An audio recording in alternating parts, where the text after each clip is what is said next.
What if I told you there's a secret to growth that has absolutely nothing to do with working harder? It's a pretty simple idea, really, but it could completely change how you approach, well, everything in your life. I know. It sounds totally backwards, right? We're taught from day one that hustle and grind are the only way. But what if all that pushing, all that striving, is actually the very thing holding you back? Just stick with me for a minute, because we're gonna unpack this whole idea with a simple story. So, I want you to picture a quiet little garden. And in this garden, there are two young saplings. We'll call them Sam and Alex. They're just starting out. They get the same sunshine, the same soil, but they have completely different philosophies on what it means to grow. So on one side, you've got Sam. Sam is all about pure brute force effort. Every single day, he's straining, he's pushing, he's trying to force himself to be the tallest, the strongest tree. And honestly, it just leaves him tense and frustrated.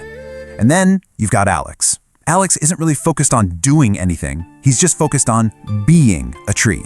He relaxes, soaks up the sun, and when the wind blows, he doesn't fight it, he actually kind of dances with it. And of course, from Sam's point of view, Alex looks totally lazy. I mean, the guy isn't even trying. This is a mindset a lot of us can probably relate to, right? That feeling that if you're not struggling, you must not be working hard enough. But the wise gardener who tended to them, well, he knew something different. He understood this deeper, almost ancient wisdom about how things in life truly flourish. The gardener's whole secret really comes from this one incredible thought. Nature does not hurry, yet everything is accomplished. Just let that sink in for a second.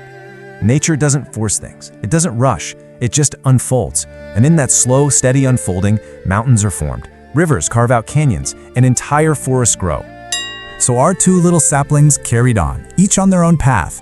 But as we all know, life has a way of eventually sending a storm to test our foundations. Fast forward 1 year. Both Sam and Alex have grown taller, for sure, but in really different ways. Sam's constant striving has made his trunk tall, but it's also made it incredibly rigid. Alex, meanwhile, has also grown tall, but his branches are supple and flexible from all that time just moving with the breeze. And then it happens.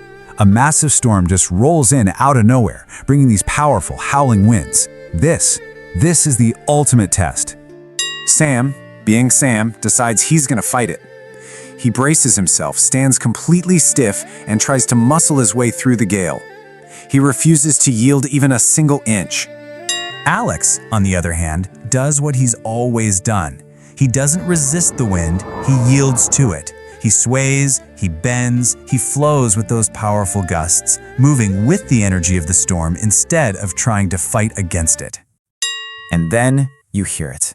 A sharp, loud crack echoes through the storm. Sam's rigid trunk, just unable to bend under that immense pressure, has snapped right in two. When the storm finally passed and the sun came out, Alex was still standing.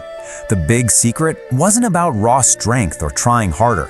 Turns out it was about a totally different kind of power. Alex survived because he understood the incredible power of just going with the flow, of working with the forces of life instead of constantly fighting them. So obviously, this isn't just a story about trees.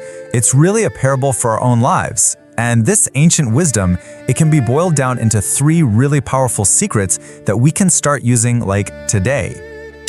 Okay, so the first secret is something called Wu Wei. Now, it often gets translated as non-action, but that's a little misleading. A better way to think about it is action without struggle. You can try to jam the wrong key into a lock all day long and just get frustrated. Or you can find the right key that turns effortlessly. It's about finding that smarter, more natural path forward. The second secret is softness. We tend to think that being hard, being tough, is the key to winning. But think about water. It's the softest, most yielding thing there is, right? But over time, it can carve through solid rock. That flexibility, that gentleness, it's a superpower. It lets you adapt and overcome huge challenges without breaking. And finally, the third secret, just being. And this one is so important. Our society is constantly telling us that we have to do more to prove our worth. This wisdom reminds us that, hey, your value isn't based on your to-do list or your achievements. It's intrinsic. It's rooted in the simple, amazing fact that you are here. When it all comes down to it, life is a lot like a river. You can choose to be like Sam. You can fight the current, thrash around, and just exhaust yourself trying to force your way upstream. Or you can be like Alex. You can relax, trust the flow, and let that current carry you to places more amazing than you ever could have forced your way to. So I'll just leave you with this to think about. Take a look at your life right now. Your work, your relationships, your personal goals. Where are you being a Sam, trying to force an outcome? And what would it look like? What would it feel like to become an Alex, to just let go and start to flow?